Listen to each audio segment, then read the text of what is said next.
Bueno, llegamos a lo que es el final del curso, última clase.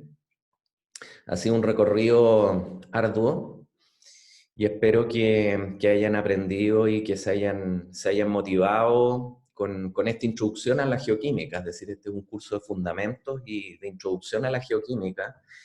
Y como he tratado de hacerles ver, a mí lo que más me importa es que ustedes entiendan los conceptos más que tengan un tipo de memoria así como de elefante respecto de las cosas. Si uno entiende los conceptos físicos, los conceptos químicos, incluso los conceptos matemáticos de algunas cosas, después es mucho más simple enfrentarse de manera más detallada a cada uno de los sistemas isotópicos, tanto radiogénicos como estables, que son todos ellos un mundo. Por lo tanto, en esta clase que yo les comenté que no pretendía controlarla, algo han tenido que hacer en la tarea respecto de los sistemas isotópicos, podríamos decir, más pesados, que también suelen ser llamados no convencionales.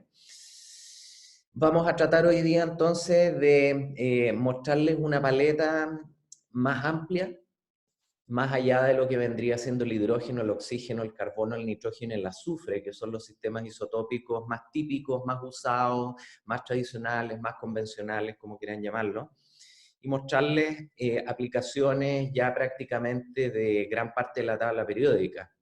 Yo les mencioné en otras clases que hubo un momento cuando estas cosas se desarrollaron, y más o menos hasta finales de los años 80, en que eran pocos los sistemas isotópicos estables que se utilizaban en aplicaciones prácticas, y estaba más que nada eso constreñido a todos los que hemos visto hasta la fecha, es decir, el hidrógeno, el carbono, el oxígeno, el nitrógeno y el azufre.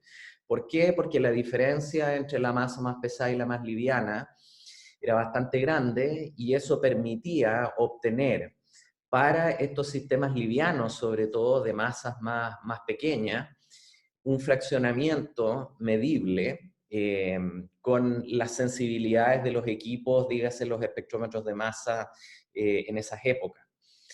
Está el otro factor también, que en la medida que los isótopos se van haciendo cada vez más pesados, la diferencia relativa de masa cada vez se va haciendo más pequeña. Entonces, como hay una diferencia relativa de masa cada vez más pequeña, los fraccionamientos cada vez también son más pequeños.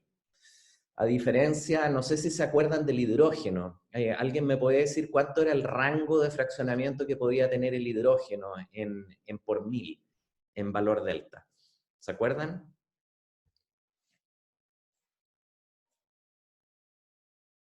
Una parte por mil, fracciones de por mil, decenas de por mil. Por ahí va la pregunta. Era como un rango de centenas de por mil, de menos 350 por ahí, un poco más. Exacto, es un A rango 50. extremadamente amplio de valores negativos a valores positivos. ¿Y por qué? Porque la diferencia de masa entre lo que vendría siendo el proteo y el deuterio es máxima para lo que es la tabla periódica. Ahora sí, en contraste, nosotros nos fuéramos, por ejemplo, pongámosle al nitrógeno. ¿Se acuerdan los rangos de delta nitrógeno 15 que les mostré para los nitratos de Atacama, por ejemplo? ¿De qué orden eran?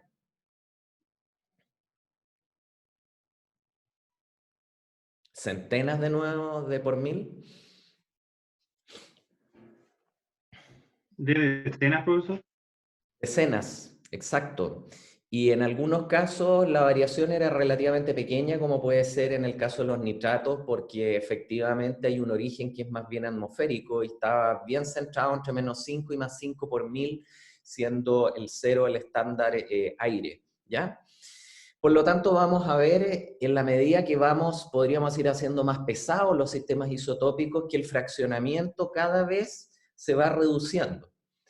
Como vamos a ver en esta clase, principalmente el caso del cobre, el caso del hierro, vamos a ver un poco de cromo, vamos a hacer una pincelada, yo diría muy rápida también, en lo que podría ser zinc, etcétera, etcétera. Y ustedes se van a dar cuenta de que los fraccionamientos pueden ser extremadamente pequeños, y en algunos casos, podríamos decir, el rango es incluso menor a 1 por mil. Entonces, en la época en que los espectrómetros de masa tenían sensibilidades más o menos de 1 por mil, la gente midió estas cosas y dijo, no se fracciona en la naturaleza.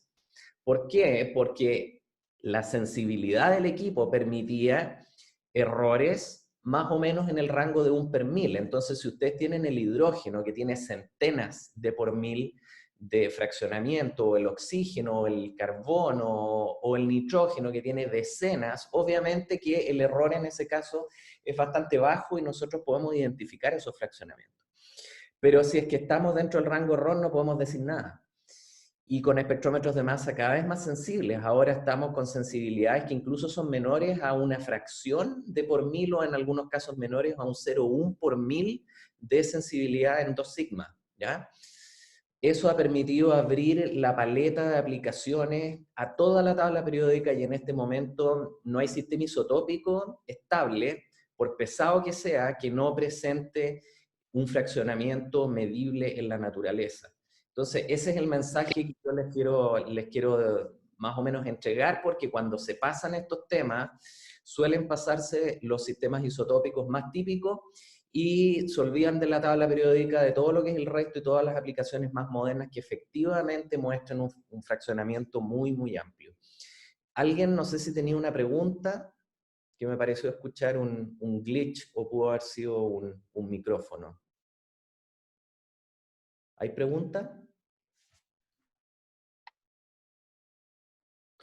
Bueno, la idea es que esto no sea un monólogo. Aquí yo le voy a mostrar un montón de aplicaciones, de cosas que he hecho yo con mis estudiantes en distintos sistemas isotópicos, pero por favor pregunten si es que tienen dudas, y como ustedes saben, ninguna pregunta es mala en este curso, todo lo contrario. Entonces, lo que yo les había comentado es que los isótopos estables pueden definirse, podríamos decir, como en 2 grandes categorías. A mí no me gusta mucho hacer estas subdivisiones, pero es algo que se van a encontrar en la literatura. Uno es lo que son los sistemas isotópicos más livianos y más convencionales, que esto tiene una explicación histórica, como yo les decía, fueron los primeros que se hicieron. Y aquí está el hidrógeno, el carbono, el nitrógeno, el oxígeno, el azufre, ¿ya? Y después hay todo un gran grupo que es el resto de la tabla periódica, que a comienzos de los 2000, sobre todo, se les llamó isótopos o sistemas isotópicos estables no convencionales. ¿Por qué? Porque eran todos aquellos que no correspondían a los más livianos y los más típicos, ¿ya? Ahora, es muy importante que ustedes tengan en cuenta que esto de la convencionalidad depende de cuántos estudios se hagan. Y 20 años después, al 2020, la verdad es que hay varios sistemas isotópicos que a comienzos de los 2000 fueron llamados no convencionales, y en la actualidad, la verdad que podrían incluso llamarse convencionales por la cantidad de datos que existen. Les puedo dar algunos ejemplos como el silicio, como puede ser el mismo cobre, el hierro. Yo no sé si ya podemos hablar de esos sistemas como no convencionales. Se dan cuenta, ya hay bastantes estudios, datos experimentales, estudios relacionados con modelamientos numéricos y del comportamiento de fraccionamiento de todos estos isótopos, que han ayudado a comprender mucho mejor estos sistemas. Todavía hay algunos que están en investigación, y si ustedes miran esta tabla periódica, está tomada del USGS, ahí ya hay varios de ellos que son considerados como de rutina. Se dan cuenta, los que están en verde, y yo diría que esto está bastante actualizado. Y hay algunos que aparecen aquí que están siendo desarrollados como métodos, como puede ser el hafnio, el uranio, el níquel. Eso yo encuentro que está ok, junto con el wolframio. Pero, por ejemplo, el litio y el boro son sistemas que realmente en los últimos 20 años se han estudiado mucho. Hay muchos estudios de esto, entonces yo no sé si pueden ser considerados como no convencionales o en estudio en este momento, ¿ya? Por ende, mensaje, estas cosas son altamente dinámicas, uno siempre tiene que estar leyendo papers más allá de estar leyendo libros, porque los libros tienen atrasos de repente de 10 años y sirven para las cosas más, podríamos decir, fundamentales, y las aplicaciones y los conceptos más, podríamos decir, típicos. Pero en lo que es el avance de la ciencia, si uno quiere mantenerse actualizado, tiene que estar leyendo la literatura que está saliendo día a día en las distintas revistas científicas.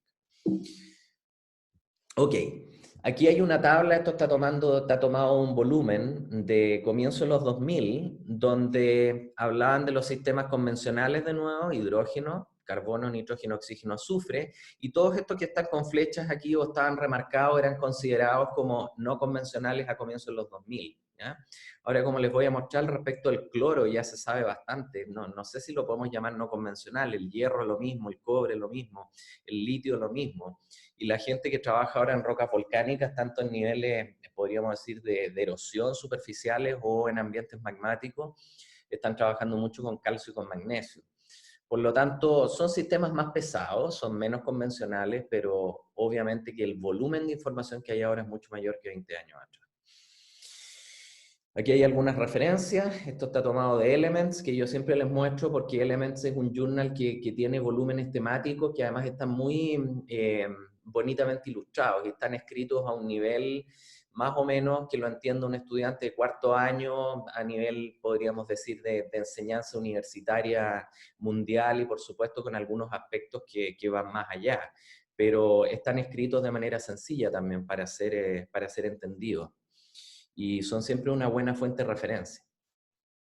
Partamos entonces primero por el cobre. Y el cobre es particularmente interesante, ustedes se imaginarán, porque Chile es un país minero, somos los primeros productores de cobre en el mundo, y estamos llenos de depósitos.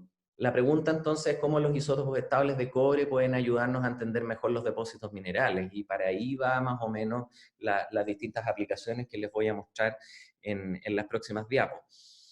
Tenemos que siempre seguir nuestra sistemática, que es partir más o menos por identificar si el sistema isotópico que queremos investigar tiene efectivamente representantes estables en la naturaleza. Por lo tanto, vamos a nuestra aplicación, cobre, no sé si está la Catalina acá, que siempre tiene a mano su isotope browser. Catalina, ¿puedes buscar el cobre? ¿Cuántos isótopos estables tiene? Ahí me están respondiendo. Un segundo. Ah, no lo tiene justo a mano. ¿Quién lo tiene a mano? Yo lo tengo, pero del multiuniverso que no está completo.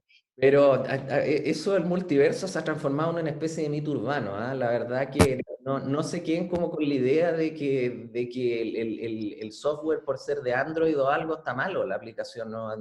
Yo insisto que ahí hay una cuestión como media rara, quizás no están viendo bien los colores o algo. Yo sé que me lo han comentado varias veces, que hay algunos isótopos que no aparecen, pero dime nomás, Natalie. ¿Cuáles son los isótopos que te aparecen estables en la aplicación del multiverso incorrecto en principio? El 63, el 65, y eso me parece con AB. Exacto. Te das cuenta y está en blanco donde dice AB, que es la abundancia, cerca 70% uno, cerca 30% el otro, y en la lista que tienes que tener a la izquierda, donde está el isótopo, donde están ciertas características, como puede ser el decaimiento, dice stable. ¿Dice stable en el tuyo? Sí, sí, sí. Ahí está. Entonces, ahí están los dos isótopos estables que ocurren en la naturaleza, así que está bien. No tengan, como se dice, eh, suspicacias de utilizarlos. Está correcto, ¿ya? Entonces tenemos que existe el 63 y el 65. En general hemos visto que el más pesado tiende a ser menos abundante que el más liviano, por eso que uno expresa la razón isotópica y la razón delta finalmente como el pesado al liviano.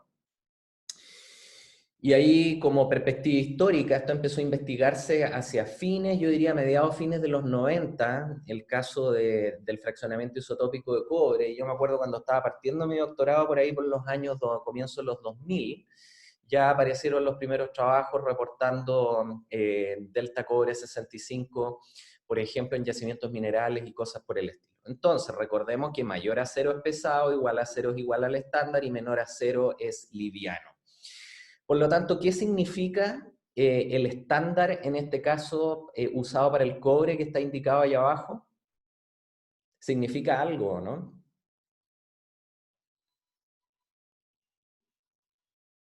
Geológicamente hablando. O sea, como que suena como un estándar que se demostró en un instituto o algo así, no sé. Es un estándar comercial, es una solución que tú compras, que la vende el Instituto Norteamericano de Estándares y Tecnología, que son los que definen las normas de las cosas. ¿Te das cuenta? Algo equivalente que pudiera haber en Chile y en la Universidad de Chile, en nuestra facultad, pero orientado a los materiales, el IDM. ¿Te das cuenta? El IDM es el Instituto de Ensayo de Materiales que define las normas constructivas. ¿Te das cuenta? En el caso del NIST, es una organización mucho más grande y que abarca mucho de los ámbitos del conocimiento y se dedican a estandarizar cosas, ¿te das cuenta? Por lo tanto, es una solución que tiene una composición isotópica conocida de cobre y que en términos geológicos no significa nada, ¿ya? Y eso era lo que yo les adelantaba y creo que algunos me preguntaban incluso en clases anteriores que si en todos los casos de los sistemas isotópicos los estándares significan algo. Y yo creo que si miramos la tabla periódica completa, en la mayoría de los casos los estándares que se utilizan en los últimos 20 años, sobre todo, no significan nada, ¿ya? Son un estándar, una solución que tiene un código y un número, y los laboratorios la compran y expresan sus razones isotópicas en función de ese estándar, ¿ya? Vamos a la próxima. Una de las cosas que quería contarles, que tiene aplicación a su conocimiento también de yacimientos minerales, es que el cobre en general se fracciona bastante en ambientes superficiales, ¿ya? Recordemos que en general a más baja temperatura los isótopos estables se fraccionan más que a más alta temperatura, y esto está relacionado con las energías vibracionales, ¿ya? Por lo tanto, una de las aplicaciones de los isótopos de cobre es en el medio supérgeno. ¿Se acuerdan ustedes lo que era el enriquecimiento y la oxidación supérgena de los yacimientos de cobre? ¿Alguien me lo podría explicar así en términos muy, muy rápidos, muy condensados?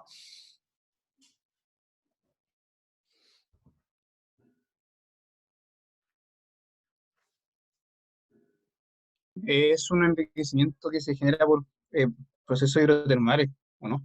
Donde hay una zona de oxidación, una zona de Eso sí, pero ahí reducto. estás confundiendo un poco los términos y los procesos, porque tú tienes que el yacimiento mineral en general se forma en condiciones, ponte tú, magmático hidrotermales con fluidos de, ponte tú, alta temperatura, 400, 500, 300, 200 grados Celsius, en profundidad, muchas veces a profundidades mayores a 1 kilómetro, y después esos sulfuros que se forman en profundidad por efectos tectónicos, el yacimiento, por ejemplo, es exhumado o es llevado hacia la superficie donde se erosiona.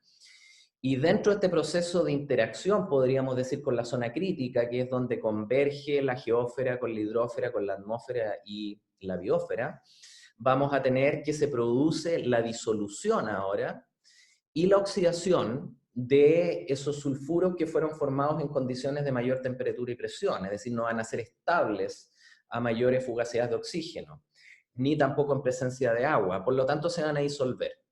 ¿Te acuerdas de eso? Probablemente algo lo vieron en el curso de mineralogía o en el... Sí, o sea, sí, en yacimiento. O sea, se producen como procesos de lixiviación, ¿no? Exacto, la lixiviación es lo mismo que disolución, entonces estas reacciones que están puestas acá muestran lo que vendría siendo la disolución de la calcopirita en una beta que es expuesta en superficie, en presencia de agua, te das cuenta, y obviamente oxígeno, y lo que se produce es la liberación de los distintos iones, se acidifica la solución porque tú estás emitiendo ácido sulfúrico, y finalmente lo que puede ocurrir es que tú reprecipites, por ejemplo, lo que vendría siendo el cobre sobre lo que es el nivel freático, y en ese caso lo que vas a formar son los llamados oxidados de cobre, que son todos estos minerales verdes que se encuentran en los distintos depósitos en la zona superior, como puede ser la malaquita, la azurita, si se acuerdan del control 1, otros como puede ser la crisocola, la chalcantita, etcétera, etcétera. Todos esos minerales de cobre se forman en condiciones supérgenas en la zona de oxidación. Ahora, si esas soluciones ricas en cobre siguen percolando y llegan a lo que vendría siendo el límite freático, la tabla que se llama de las aguas subterráneas, que marca una transición entre condiciones oxidantes y reductoras, ¿qué es lo que va a ocurrir ahí? ¿Se acuerdan? Empiezan a precipitar sulfuros, como la pirita, la pirita. Empiezan a precipitar sulfuros y específicamente, aquí hay que ser preciso con los términos, sulfuro secundario, ¿ya? Porque los sulfuros primarios se forman en condiciones hipógenas, y estos son supérgenos de baja temperatura. Y esos sulfuros por lo general son lo que vendría siendo la cobalina, la calcosina, uno puede formar también bornita supérgena, y son ese tipo de fases, ¿se dan cuenta? Y la ventaja de un proceso como esto es que las leyes de cobre del depósito finalmente y de toda esta zona superior del depósito aumentan en un orden de 4 algunas veces. Por ende, el enriquecimiento supérgeno de los yacimientos de cobre es un paso, podríamos decir, geológico súper importante que después le da una mayor riqueza, una mayor ley al yacimiento. Piensen ustedes que un yacimiento hipógeno, un pórfido, puede tener una ley de cobre total del orden de un 0,1-0,2%. ¿Ya? ¿Por qué? Porque los sulfuros están diseminados. Ahora, si es que el yacimiento tiene un evento tardío de enriquecimiento supérgeno, las leyes pueden llegar perfectamente al 1, al 2%, en algunos casos pueden llegar a un 4% en zonas de alta ley. Por ende, es un proceso extremadamente importante. ¿Ya? Y si ustedes miran podríamos decir, la arquitectura, la estratigrafía de los grandes depósitos de cobre en el norte de Chile, sobre todo, ustedes se van a encontrar bajo lo que vendría siendo, en este caso, esta es la mina Radomiro Tomic, que queda en el distrito de Chuquicamata, en los momentos en que empezó a ser explotada, ¿ya? Hace unos 15 años atrás, más o menos. Y en ese momento, primero lo que se comieron fue toda la zona superior que se llama la zona lixiviada, que son prácticamente puros hidróxidos de hierro. Después está la zona de óxidos, que es esta zona donde yo les decía que se concentra el cobre en condiciones oxidantes y forma todos estos yacimientos verdes. Miren la ley que tiene esto, ¿ya? La figura yo la traté un poquito para darle más contraste, pero estas leyes, esta cosa se ve así realmente, es muy impresionante. Así que en todo lo que es una faena minera, sobre todo los pórfidos, cuando se evalúa un yacimiento, en general la zona supérgena, que es la primera que sacamos, y es la que tiene las mayores leyes, es la que paga el proyecto, porque se obtiene tempranamente el retorno, ¿se dan cuenta? Así que desde un punto de vista económico este proceso es sumamente fundamental para lo que es podríamos decir, el diseño de explotación de largo plazo de un yacimiento. Y bajo lo que vendría siendo esta zona de óxido, ustedes se van a encontrar muchas veces con lo que vendría siendo la zona de enriquecimiento supérgeno, y bajo ya la zona de enriquecimiento supérgeno se encuentran con los sulfuros hipógenos. Entonces, en el caso de un gigante como Chuquicamata, si alguna vez han visto imágenes del pit o han podido verlo en vivo y en directo, todo lo que es la parte superior del depósito y que ya fue comida, esencialmente era la zona supérgena, a partir de los años 20, 30, 40, 50, 60, ¿se dan cuenta? Y en este momento Chuquicamata transitó de lo que es una explotación a rajo abierto, porque el rajo finalmente se agotó. Si ustedes se dan cuenta, los rajos se programan una vez con pendiente. Uno no puede estar ampliando siempre el rajo. Así que se programa hasta el fondo, y como el yacimiento sigue en profundidad en este momento, se está explotando de manera subterránea, que es el famoso proyecto de Chuquicamata subterráneo, ya que es muy, muy interesante y muy impresionante. Si tienen preguntas, por supuesto que me las pueden hacer. Profe, Dime. sí, yo tengo una chiquitita. Entonces, los sulfuros hipógenos no serían entonces la calcopirita, sino más bien cobalina, calcosina, No. ¿no? Los sulfuros hipógenos son la calcopirita, la pirita, la bornita, formados en condiciones hidrotermales a alta temperatura, ¿ya? Eso se llaman sulfuros primarios o hipógenos. Después, los sulfuros que se forman por percolación y por precipitación reductiva, en lo que vendría siendo la tabla de las aguas subterráneas, el nivel freático, eso se llaman sulfuros secundarios, ¿ya? O sulfuros supérgenos. Y principalmente son calcosina, cobalina y en algunos casos bornita, pero calcopirita supérgena no te la vas a encontrar. ¿Queda claro? Ah, ya, gracias. Sí, sí, y la pirita tampoco. Pirita tampoco, no. Así que cuando tú encuentras calcopirita y cuando encuentres pirita específicamente, van a ser de un origen más bien hipógeno y muy probablemente no supérgeno. Ya, y aquí están los primeros datos que salieron en el 2003 más o menos de distintos tipos de depósitos, un trabajo absolutamente exploratorio, si se dan cuenta. ¿Y cuáles son los rangos de fraccionamiento del cobre entonces en los distintos yacimientos minerales? En este caso, si ustedes se dan cuenta, son sulfuros hipógenos, calcopirita, sulfuros de cobre en skarns, en pórfidos, en depósitos de reemplazo. ¿Cómo son más o menos los rangos de variación? De unidades de por mil. Exacto, es decir, los sulfuros hipógenos magmáticos están prácticamente centrados en el cero, ¿ya? Con ese estándar que se ocupaba en esa época, que era otra solución. Ahora hay distintas soluciones que se utilizan como estándar, pero están súper acotados y máximo con una dispersión entre el -1 y el +1 por mil. ¿Se dan cuenta? Es decir, las variaciones isotópicas son para los años 80 y anteriores menores a lo que era la sensibilidad del método. Entonces ahora lo podemos medir y ahora tenemos buenas sensibilidades.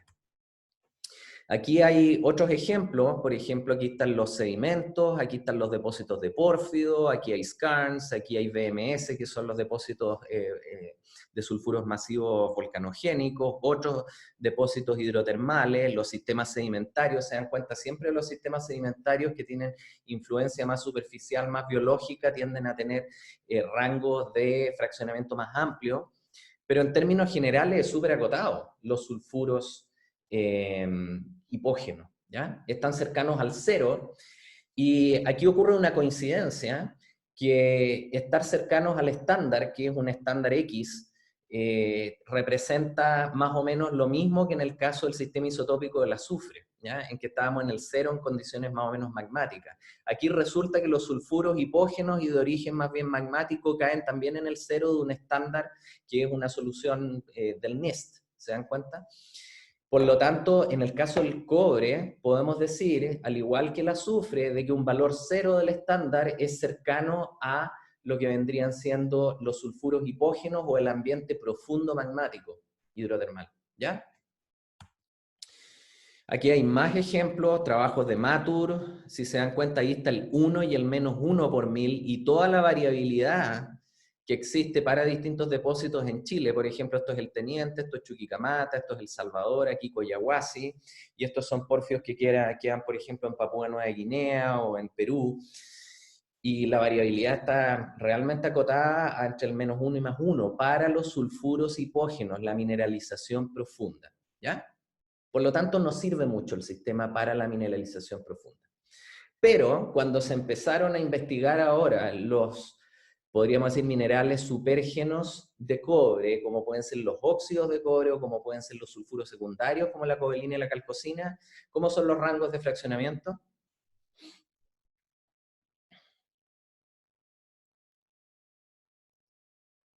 Amplios, angostos. Amplios, más amplios que los anteriores. Súper amplio para un sistema que es relativamente pesado, con una diferencia de masa no muy grande entre el 63 y el 65. Esta fue una sorpresa, ¿ya? Y por eso que yo les comento que los sistemas isotópicos estables, cada uno son un mundo, y hay algunos que realmente han dado sorpresas grandes, y uno que dio sorpresas grandes fue el cobre, sobre todo en ambiente superficie, ¿no? Que mostró realmente un fraccionamiento muy amplio para estos minerales que ocurren muy cercanos a la superficie, más o menos entre -20 y +12, es decir, un rango de fraccionamiento como un 30 por mil, eso es súper grande.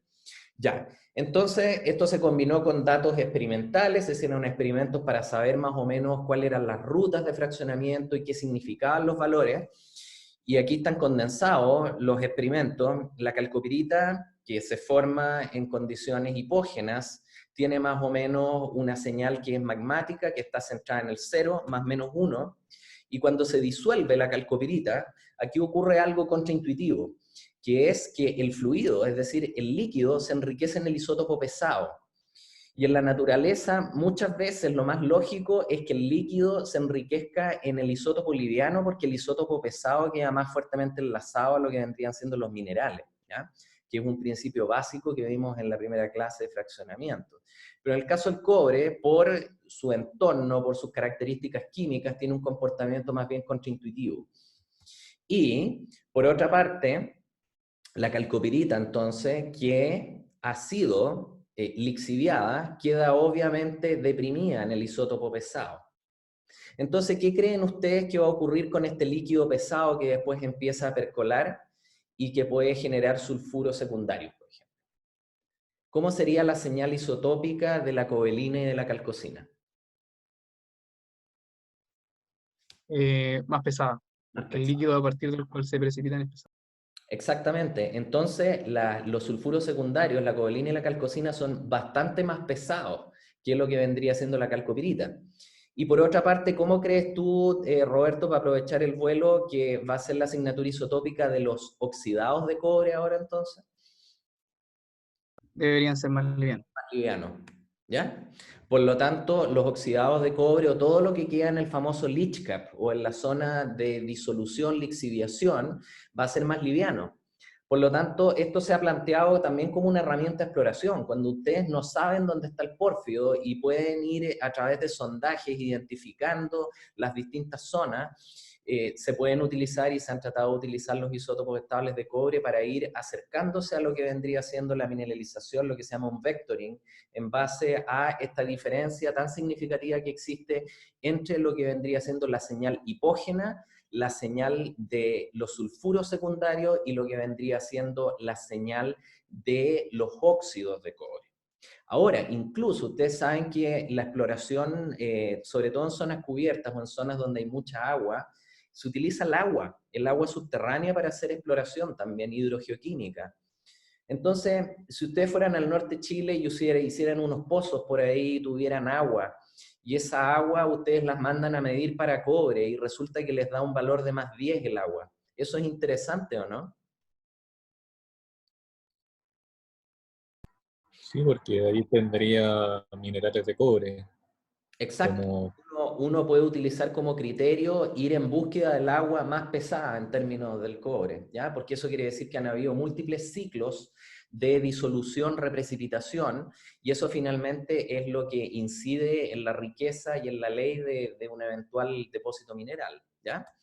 Por lo tanto, algunas cosas que hemos hecho nosotros en este ámbito, este es un estudio que, chuta, ya va a cumplir como 10 años, el tiempo pasa rápido, que es en Spence, que es un pórfido cuprífero que queda cerca de Antofagasta, en realidad entre Antofagasta y Calama, y lo que hicimos fue medir en este caso la composición isotópica de las atacamitas y de las crisocolas, en términos de lo que era el delta cobre 65, y ustedes me pueden decir pues, si los valores son altos o bajos. ¿Cómo consideran que son esos valores isotópicos? Por ejemplo, la atacamita, que está en verde. De la Atacamita es bajo, ¿no? Sí, pues es súper fraccionado, del orden de menos 6, menos 7 por 1000, en algunos casos menos 8, ya son de los valores más livianos en minerales que se han identificado. Eso es súper prometedor para el sistema isotópico. Y bueno, ustedes si les interesa pueden leer más de esto, pero tiene múltiples interpretaciones, sobre todo cuando uno tiene toda la suite de lo que es la composición isotópica de los sulfuros primarios, de los sulfuros secundarios, de lo que vendrían siendo los óxidos de cobre, y uno ahí va construyendo una película, sobre todo si uno tiene los valores de coeficiente de fraccionamiento, y uno puede empezar a hacer una serie de modelos y cosas bastante más entretenidas. Vamos ahora a los isótopos de hierro, que es algo que he estado trabajando en los últimos años, junto con el cloro también, y los isótopos de hierro tienen bastantes aplicaciones. ¿Cómo se ubica el hierro en la lista de nuestros elementos más abundantes en la corteza? ¿Está ahí o no? Sí, Sí, O el sea, cuarto. alfa Manacatiman, ¿no es cierto? Por lo tanto, desde lo que son las concentraciones de hierro en el manto, en los meteoritos, en los ambientes profundos, medianos, someros, superficiales, el hierro, y en los océanos, que el hierro es un nutriente extremadamente importante para el plancton, es decir, el hierro está en todas partes y por ende los isótopos de hierro tienen aplicaciones que son realmente amplias, ¿ya? ¿Y qué cosas que hemos hecho? Aquí están los detalles de cómo se expresa la notación delta de nuevo.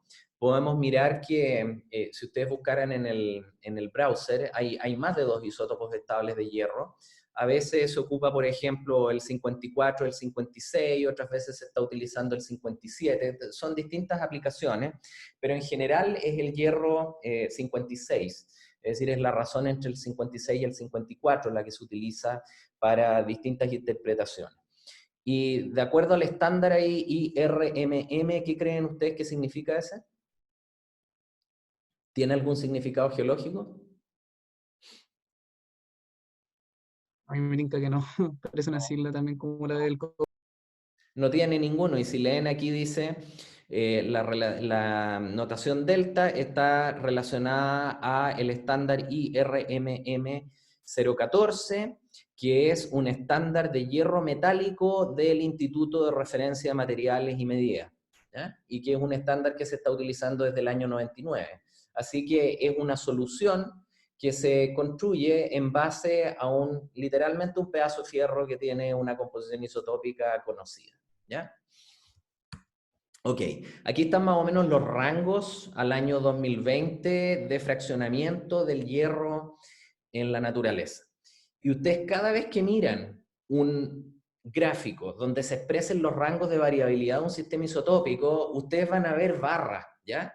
Esas barras pueden estar ubicadas, no sé, horizontales o pueden estar puestas más o menos verticales. Hay distintas formas de expresar los rangos de variación, pero esta es una de las más comunes, donde uno pone el valor delta abajo y arriba se van poniendo para cada reservorio que nos interesa los valores de manera apilada, así como una especie de stack, ¿ya? Y lo que uno tiene que mirar primero, después de ver cuál es el sistema isotópico, son cuáles son los valores de fraccionamiento, ¿ya? Porque uno mira el gráfico y al mirarlo a ustedes les da la impresión de que poco menos que esto fuera como el hidrógeno, porque se ven rangos de variación súper amplios, ¿no es cierto? Pero miremos ahora la escala. ¿Cómo es la escala de variabilidad?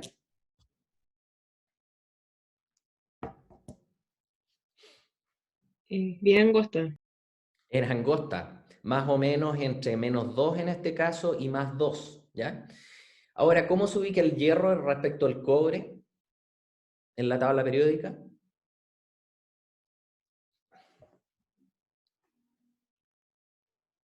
Están en el mismo periodo, ¿no? Están en el mismo periodo y están bastante cercanos, ¿ya? ¿Y cómo son en masa? Tienen, por supuesto, diferencia de masa. Uno tiene 10 AMU más que el otro, pero están más o menos cercanos. Por ende, uno podría esperar, y esto es un principio también general, que cuando los distintos sistemas isotópicos están cercanos dentro de la tabla periódica, los rangos de variabilidad también son más o menos parecidos. Si ustedes miran el cobre, que puede ser más o menos entre +1, entre +2 y -2, aquí estamos viendo que el hierro tiene un rango de variabilidad para distintos depósitos minerales que es parecido, ¿ya? Y aquí, bueno, esto es una compilación que incluye depósitos de tipo BIF. Este es un estudio de los chinos, entonces hay mucho depósito aquí en China. Aquí hay depósitos de betas, por ejemplo, en lo que es la Selva Negra, en Alemania. Y la mayoría, claro, son chinos. Aquí este es Bayanovo, que es un depósito de tierras raras, es la principal fuente de tierras raras a nivel mundial. Y aquí siempre está puesto, eso es lo otro que van a ver en este tipo de diagramas, algún tipo de referencia respecto a cómo son los valores isotópicos de la Tierra completa y de los distintos reservorios, por ejemplo, rocas magmáticas, rocas intrusivas, podríamos decir rocas volcánicas, rocas sedimentarias, rocas metamórficas. También a veces se ponen los fluidos. ¿Se dan cuenta? Aquí está el rango de lo que vendrían siendo los fluidos hidrotermales en la naturaleza. Aquí está el rango de lo que son las rocas ígneas. Aquí está el rango de las lutitas, y así. ¿Se dan cuenta? Y uno empieza a hacer comparaciones entre las muestras que nos interesan respecto de todos los otros reservorios terrestres. Y dentro de las cosas que hemos hecho en los últimos 5 años es centrarnos en yacimientos de hierro, muchos de ellos en Chile, otros en otras partes del mundo, que son muy importantes, son llamados depósitos de tipo hierro apatito, también llamados de tipo quiruna, y son yacimientos muy controversiales también porque el mecanismo de formación ha sido discutido durante los últimos 30, 40 años y ha habido mucha controversia al respecto. Estos son yacimientos que cuando vayan al norte, a la cordillera, a la costa, se los van a encontrar de manera pero muy frecuente entre latitudes, por ejemplo, cercanas a lo que puede ser La Serena y tal, ¿ya? Está pero plagado de este tipo de depósitos en la cordillera de la costa, tienen edades en general cretácicas, y son yacimientos donde ustedes encuentran el hierro como magnetita masiva, así que las brújulas no funcionan en esos lugares, se vuelven locas. Y lo que hicimos en este caso particular fue una combinación de estudios isotópicos de hierro y oxígeno en la magnetita, que nos permitió definir que estos depósitos caen dentro de una caja bien particular. Entonces, si yo les pregunto, ¿cuál vendría siendo el origen del hierro en las magnetitas de los depósitos de tipo Kiruna? ¿Qué me responden ustedes?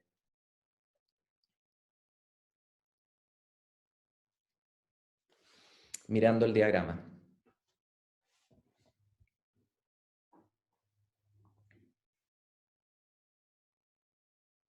Serían como mantélicos, creo.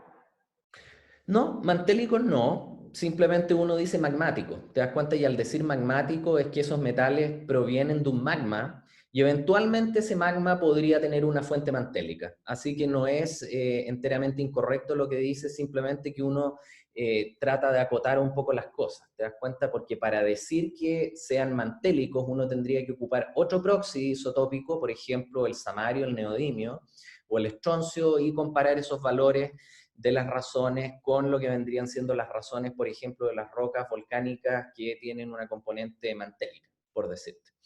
Así que lo que uno puede decir en este caso es que la mayoría de las muestras caen dentro de lo que es el campo de lo magmático, y estas muestras que están ubicadas acá son muestras de magnetita y de este tipo de menas, pero que tienen mucha alteración hidrotermal. ¿Se dan cuenta? Por lo tanto, la alteración hidrotermal lo que hace es mover los valores isotópicos del hierro y del oxígeno hacia valores más livianos, ¿ya?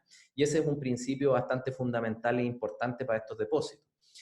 Y cuento corto, esto nos ha permitido plantear modelos de formación que son bastante interesantes, que tienen que ver con lo que vendría siendo la segregación de magnetita desde los magmas por efectos de burbuja en magmas que tienen composición más bien diurítica, y estas burbujas que van aglomerando estos microlitos de magnetita en una cámara magmática, y después cuando hay efecto de una falla o alzamiento de esos mismos magmas a niveles superiores pueden concentrarse y formar este tipo de depósito. Y a ese modelo le hemos llamado el modelo de flotación, porque es muy similar a lo que... complicated multi-phase process. It's also dynamic. The bubbles are bursting, they're flowing, and they're changing within the froth. So very complicated. Ahí como apareció junto con lo que vendría siendo el video, ese bla bla en inglés, que no me acordaba que estaba, de hecho, por eso que saltó de la nada, pero está acoplada la voz al video, es un modelo análogo a lo que vendría siendo la flotación metalúrgica de sulfuros, que se hace para separar los sulfuros de todas las otras fases y concentrar el cobre de un punto de vista de los procesos industriales, ¿ya? Por lo tanto, este modelo de flotación de magnetita, lo que hemos planteado es que permite segregar de manera sumamente eficiente el hierro desde los magmas y formar este tipo de depósitos llamados tipo Kiruna o depósitos de tipo IOA, de la sigla Iron Oxide Apatite, ¿ya? Ok, otros estudios que se los pongo aquí a ustedes si es que tienen interés después de profundizar, van en la misma línea. Hemos ido aumentando la cantidad de datos respecto al hierro y ya tenemos una base de datos bastante amplia de depósitos tanto en Chile como en distintas partes del mundo, y lo hemos ido comparando también con rocas volcánicas, con basalto, con, por ejemplo, yacimientos de tipo BIF, con el complejo Bushveld en Sudáfrica, y de esa manera hemos podido ir definiendo lo que vendría siendo la caja del origen magmático que tienen este tipo de depósitos. Y si ustedes se dan cuenta, ese rango de variabilidad está más o menos entre más 0,1 a más 0,5 aproximadamente por 1000, que es un rango de variación extremadamente pequeño. Es decir, ahora estamos hablando de una definición de una caja que está en fracciones de lo que es el por 1000.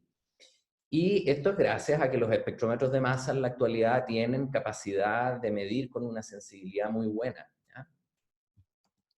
Otros ejemplos, este es del año pasado, y lo que hicimos... ¿Profe? Dime.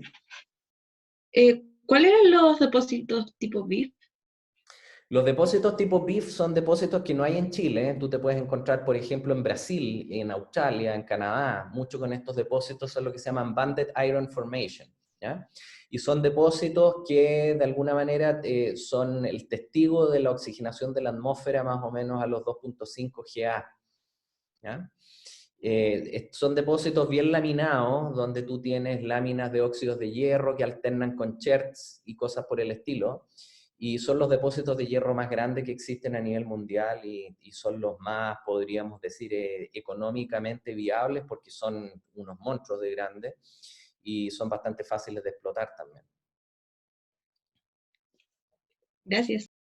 Ok, y este estudio entonces lo que hicimos es seguir estudiando isótopos de hierro, pero ahora en vez de hacerlo bulk, como el ejemplo anterior, en el ejemplo anterior tomamos los granos de magnetita, los disolvimos, hicimos todo un protocolo para analizar una solución finalmente. En este caso lo que hicimos fue medir los isótopos, pero ahora in situ, con láser, y acoplar la información de los elementos traza, que también se pueden medir en esos mismos puntos con lo que vendría siendo el valor isotópico del delta hierro 56. Entonces aquí están los granos de magnetita, estas son las transectas a escala de granos, si ustedes se dan cuenta 100 micrones, y uno puede ir identificando ahora punto a punto cuáles son las composiciones isotópicas del hierro y cuáles son también las concentraciones de distintos elementos traza que nos interesan bastante. Ahora, como ustedes pueden darse cuenta, y si es que tienen fino el ojo, ¿qué pueden decir respecto de la precisión o la sensibilidad de los datos de láser ahora que están puestos aquí a la derecha? ¿Alguien tiene una visión un poco crítica al respecto?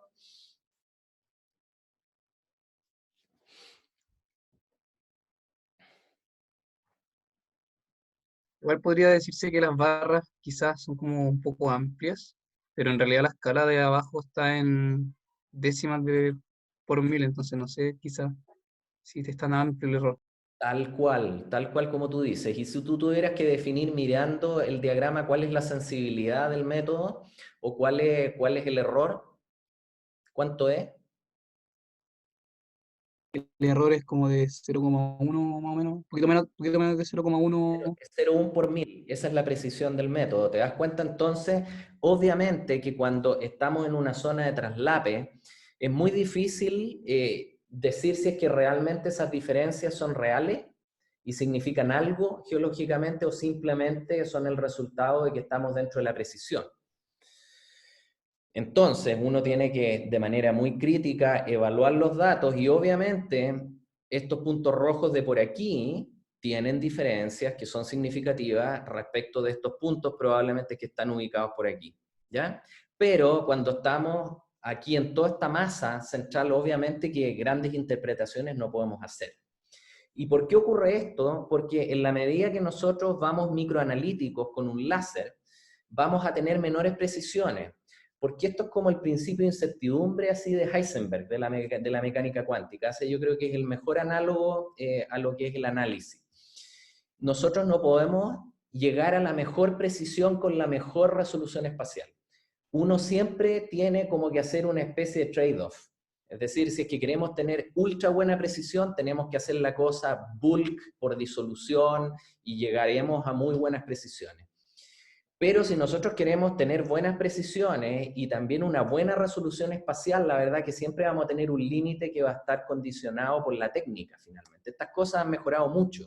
Algo como esto 10 años atrás no era posible. ¿Y por qué? Porque aquí utilizamos un láser bien especial que es un láser de femtosegundos, que tiene una serie de ventajas respecto de los láseres convencionales. Por lo tanto, esto es posible porque ha avanzado la tecnología, y al avanzar la tecnología nosotros podemos medir cosas cada vez más finas y hacer interpretaciones más finas. Ok, aquí hay otro ejemplo también, que esto es un paper reciente de este año, donde evaluamos la composición isotópica del hierro ahora también, pero en yacimientos de IOCG. ¿Han escuchado los IOCG o no? Sí, son depósitos, bueno, ahí dice, pues, rico en óxidos de hierro y cobre y oro. Es uno de los más importantes, fue el primero que se descubrió del Olympic Dam en Australia. Exacto. Y en Chile hay dos grandes representativos de este clan, que es Candelaria y el otro es Manto Verde. Ya son depósitos de clase mundial.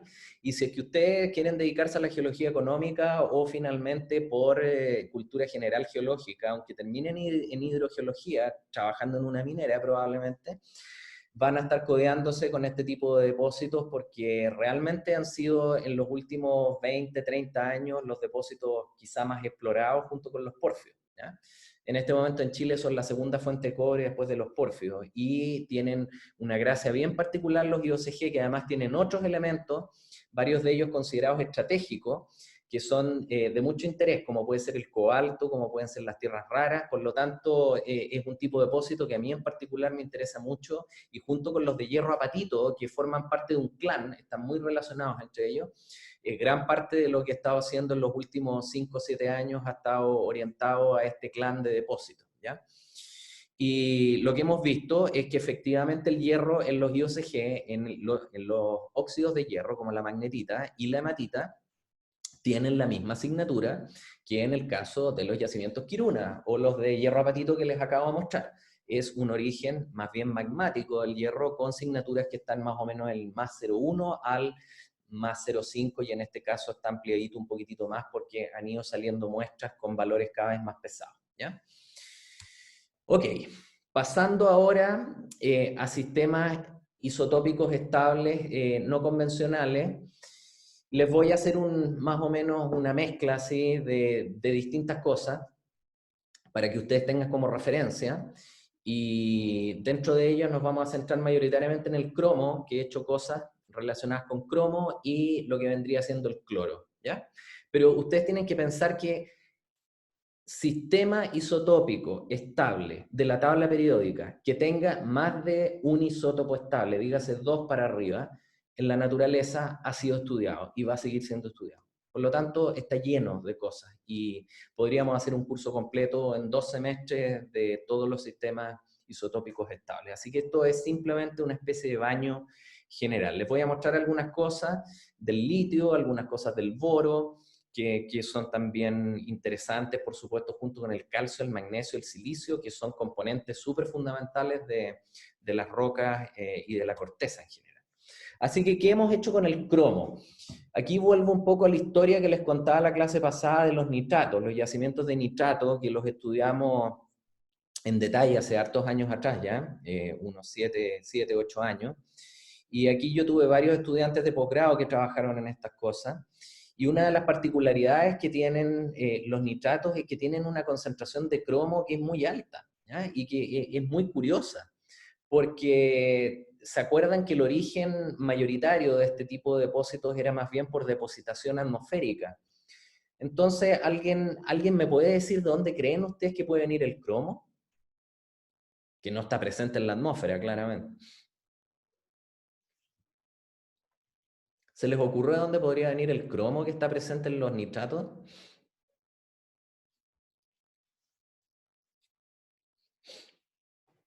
Se me ocurre que podría ser eh, por volcanismo. Ya, pero específicamente ¿cómo? Me imagino como, ay, no sé, quizás en la ceniza, Ya, súper supongo, porque válida la hipótesis, súper válida. Hay gente que lo ha planteado así. Nosotros particularmente creemos que no va mucho en esa línea, va más por el lado de lo que es la disolución o la meteorización de rocas ígneas, volcánicas específicamente en la cordillera, y un transporte por agua subterránea. ¿Ya? Pero va en la línea de lo que tú dices, está relacionado al volcanismo, sí. No al material probablemente piroclástico, pero sí a lo que son las rocas volcánicas.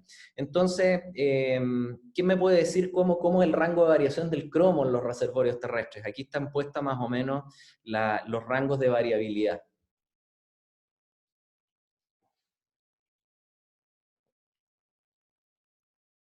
Es súper agotable.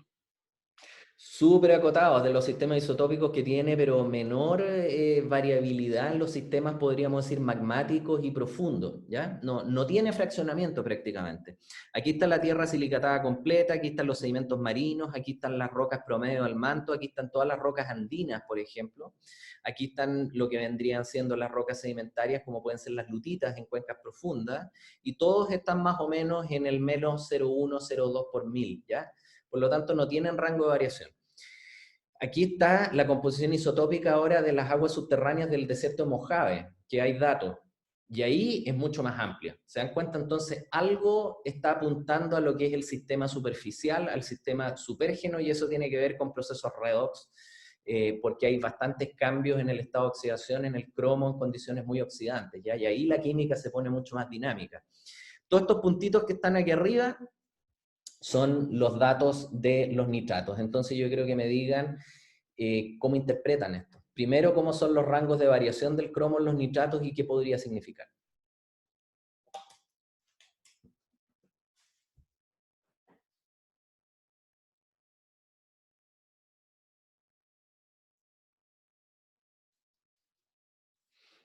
Se supone que son todos los de arriba, todos esos puntos, tanto grises como blancos. Todos estos puntos. Baquedano y Aguas Blancas son dos, podemos decir, estaciones salitreras distintas. ¿Sí?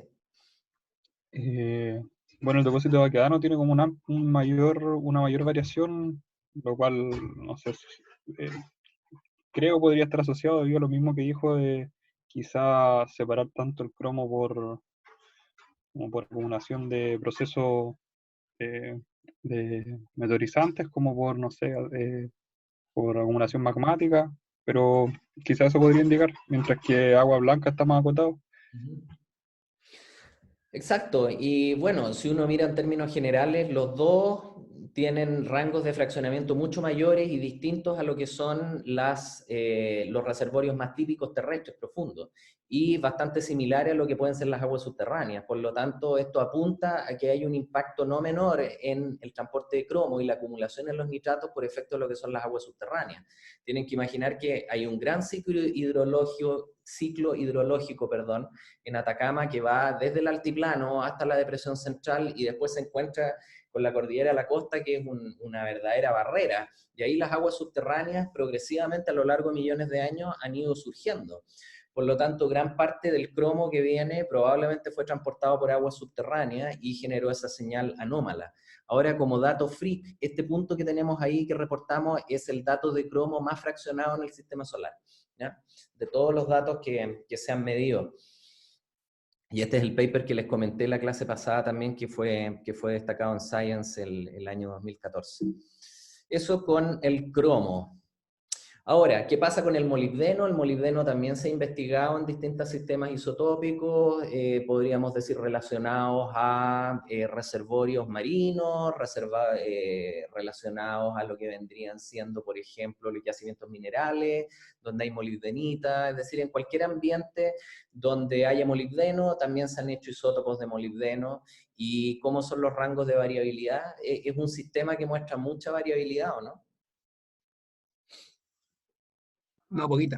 Poca, ¿ya? Ahora, siempre uno tiene que mirar y dudar y poner las cosas en contexto histórico. Esto está tomado un volumen del 2004, entre que el volumen se hace y se publica, probablemente contiene datos tomados hasta el 2002. Ha pasado, pero un mundo y una cantidad de agua por debajo del puente, en el caso del molibdeno, y la data que existe en la actualidad es mucho más amplia y efectivamente hay mayor fraccionamiento. Nunca tan amplio, pero esto se ha ido completando con los años, ¿ya? Eso es algo que tienen que tener claro. Aquí tenemos ejemplos con el zinc, ¿ya? ¿Y cómo es la variabilidad del zinc? También es bajita, si se dan cuenta, está entre 0 y más 2 más o menos, con algunos datos obviamente en otros ambientes que muestran más fraccionamiento, ambientes tanto geológicos, hidrotermales, sedimentarios, ambientes también relacionados con plantas, con efecto antropogénico, en fin, hay muchas cosas que se han hecho con zinc igual. Y obviamente que los datos han ido aumentando con el tiempo, pero hasta ahora, si ustedes se dan cuenta, hemos visto puros sistemas que están dentro del primer periodo ahí, o grupo asociados a los metales de transición, como puede ser el cobre, el hierro, el cromo, el zinc. Ahora se están haciendo isótopos de titanio también, tenemos datos de isótopos de titanio en yacimientos de hierro, se están haciendo isótopos de níquel, en fin, prácticamente todo ese primer grupo ya está siendo investigado y tienen todos un comportamiento relativamente parecido, ¿ya? Aquí hay ejemplos con el calcio y el magnesio. Ustedes se pueden dar cuenta que estos son dos componentes, pero más que principales en todos los sistemas corticales y superficiales, por lo tanto estos tienen mucha aplicación y se han hecho hartas cosas en el pasado, en la actualidad y se siguen haciendo. Podemos distinguir, por ejemplo, los ambientes sedimentarios en base al magnesio respecto de lo que son los ambientes ígneos.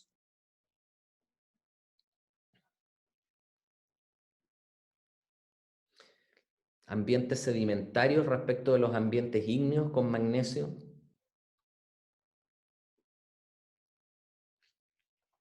Parece que los ambientes sedimentarios tienen una variación más acotada.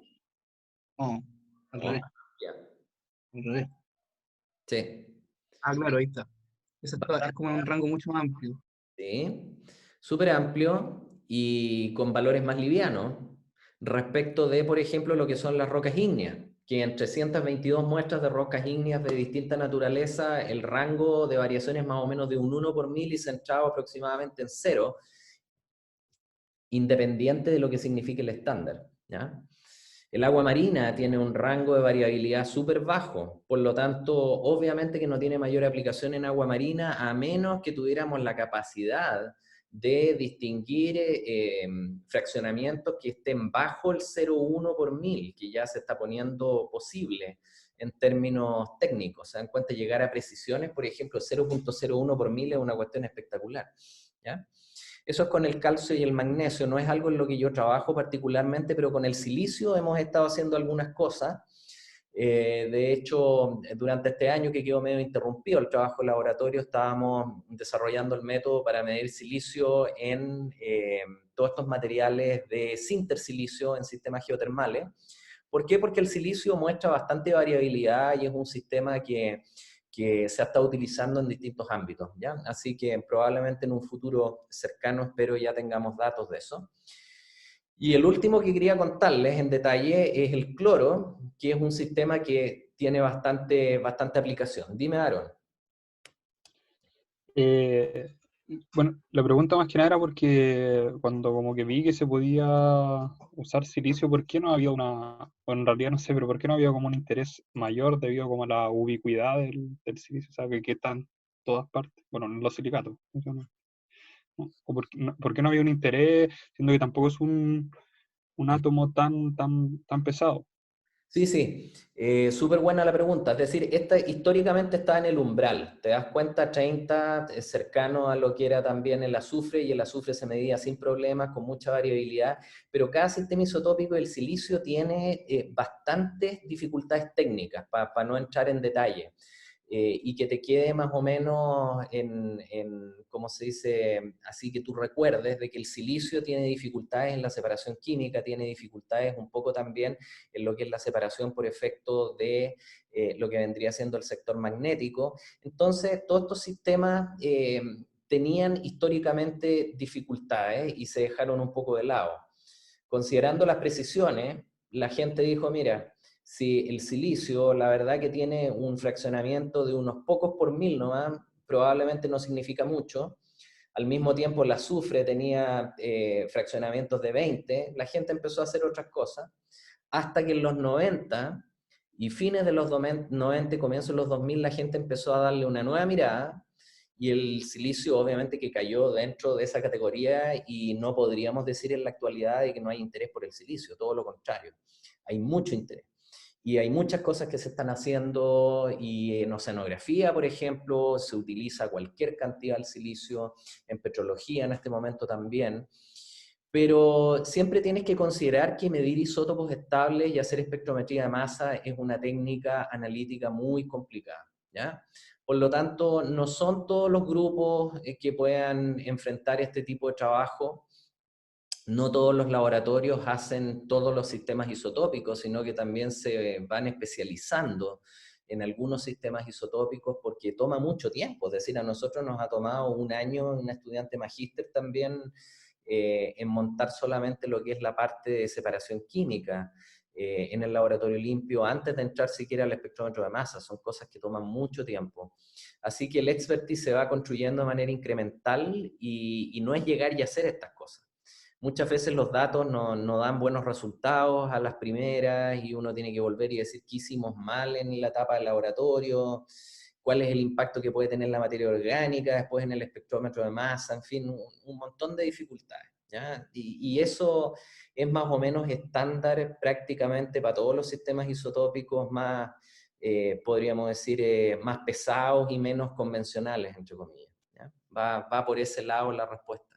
Hay dificultades técnicas de repente bien grandes. Y en el caso del cloro también fue más o menos así. De hecho, es poca la gente que hace cloro, y este estudio en particular lo hicimos en colaboración con una profe en la Universidad de Texas Austin, que es la experta mundial en cloro. Y específicamente este trabajo que salió publicado el año pasado tiene que ver con el fraccionamiento de cloro ahora en sistemas supérgenos en yacimientos de cobre. Y específicamente durante este proceso de fraccionamiento supérgeno que ocurre, que yo les estuve hablando con el cobre. Entonces, en su momento, cuando obtuvimos estos datos de cobre, y que se fraccionaba mucho, obviamente como la Atacamita tiene cloro, lo primero que pensamos es chanfle, es decir, el cloro que es más liviano, probablemente se va a fraccionar bastante en la Atacamita. Así que para este yacimiento en particular que queda en la segunda región, tomamos un sondaje que cruza todo lo que es la zona supérgena y donde hay mucha Atacamita, y aquí están los datos de delta Atacamita en función de la profundidad. Entonces yo creo que alguien me diga más o menos qué pueden describir de los datos. ¿Va disminuyendo el porcentaje a medida que se profundiza? Es un porcentaje. Ah, bueno, por mil. Que vaya disminuyendo, trata de acostumbrarte, de repente es difícil, Juan Francisco, estas cosas, porque uno tiene como súper enraizado el tema de la disminución o el aumento. Tratemos todos de acostumbrarnos a hablar de se va haciendo más liviano o se va haciendo más pesado. Esa yo diría que es la forma menos dificultosa de plantear esta cosa. Entonces, cuéntame de nuevo en esos términos. Ahí ahora se va haciendo más liviano en el término de porcentajes por mil. Ya, perfecto. Es decir, los datos isotópicos de la Atacamita, desde que nosotros vamos profundizando de los niveles más someros a más profundos, los valores se van haciendo más negativos, ¿no es cierto? Se van haciendo más livianos.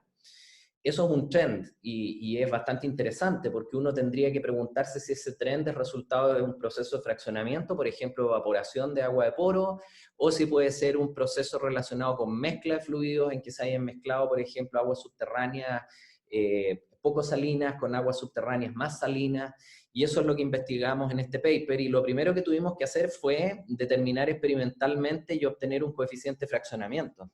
¿Se acuerdan lo que era el alfa o no? Que lo han estado ocupando. ¿Qué era el alfa?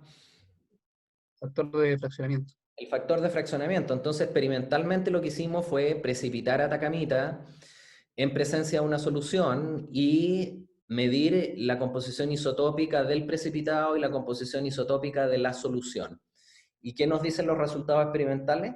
Si alguien puede interpretarlo.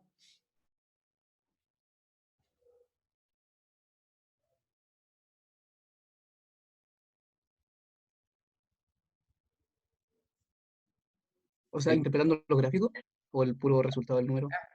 Tal cual. 1000 logaritmo natural de lo que es el fraccionamiento es igual al delta de deltas. Un delta dio más 0,25, el otro dio menos 0,5. ¿Dónde se concentra el isótopo pesado? ¿En la Atacamita o en el agua? En la Atacamita. Exacto. ¿Y eso tiene sentido de acuerdo a nuestras reglas generales?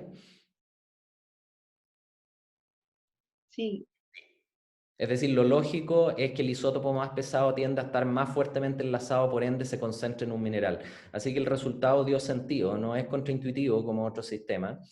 Y teniendo este dato de fraccionamiento, que el experimento lo hicimos a 23 grados, podemos utilizar ese valor del coeficiente de fraccionamiento para hacer, por ejemplo, modelos de Rayleigh o hacer modelos más complejos que involucran la ecuación de difusión para poder evaluar el fraccionamiento isotópico y compararlo con los datos en el sondaje, ¿ya? Esa es la forma más o menos como uno trabaja con isótopos estables y puede llegar a conclusiones como, por ejemplo, que lo más probable y lo que ajusta mejor los datos es que en vez de que haya habido podríamos decir, una evaporación gradual por efecto de cambio climático en el desierto de Atacama, de las aguas de poros subterráneas, lo más probable en este caso es que hubo un influjo de aguas sedimentarias profundas bien salinas.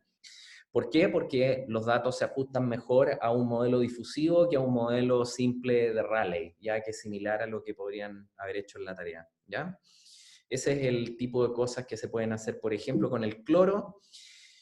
El litio, ustedes lo pueden revisar, se ha utilizado bastante en el último tiempo, y específicamente quería mostrarles un trabajo de una de mis estudiantes de doctorado, que ahora es profesora en la Universidad de Concepción, la Fernanda Álvarez, y ella ha desarrollado y ha seguido trabajando con litio, específicamente en el Salar de Atacama. Y dentro de las cosas que ha estado investigando Fernanda es cómo poder distinguir la fuente del litio que está presente en las salmueras y que finalmente es la fuente de litio para vender el famoso carbonato de litio o el litio ultrapuro para aplicaciones tecnológicas, ¿ya? Así que aquí están, por ejemplo, los datos de Delta Litio 7, acoplados con lo que vendrían siendo datos de... ¿Se acuerdan lo que era esto? El estroncio 87-86. Haciendo memoria. Una razón isotópica, pero Sí. de isótopo radiogénico. ¿Sí? ¿Y qué significaba? ¿Cuál era el valor del estroncio 87-86 del manto, por ejemplo? En el diagrama, ¿dónde estaría?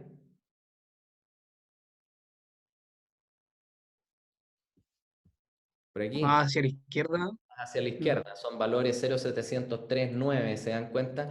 Versus las ignimbritas, que son todas estas capas de depósitos piroclásticos que están, si han ido alguna vez a la zona San Pedro de Atacama, todo ese piedemonte que va de la cuenca del Salar hacia lo que vendría siendo la cordillera y que conforma una especie de basamento donde después crecen los volcanes, todas esas son ignimbritas, son depósitos muy bonitos y que son de un origen, podríamos decir, muy cortical, muy silícico, y tienen bastante silicio y además bastante litio. ¿Por qué? Porque el litio es un mineral, un elemento bastante incompatible y tiende a concentrarse en general en rocas que son mucho más ácidas, ¿ya? Por lo tanto, los isótopos de litio aquí le están hablando a Fernanda respecto de cuáles son las eventuales fuentes que todavía son bastante discutidas para lo que es el litio en el desierto de Atacama, ¿ya? Así que eso es más o menos lo que quería contarles. En el caso del boro, el boro también se utiliza en ambientes volcánicos.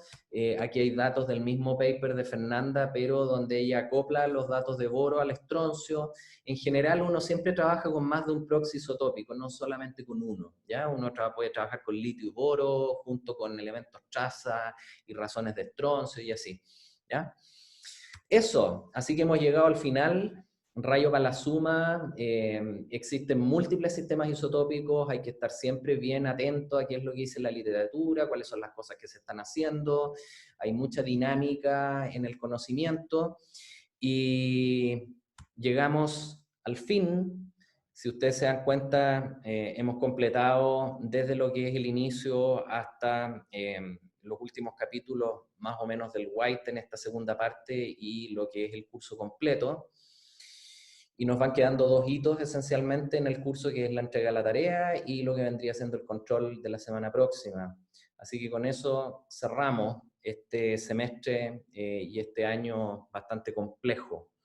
¿Tienen alguna pregunta?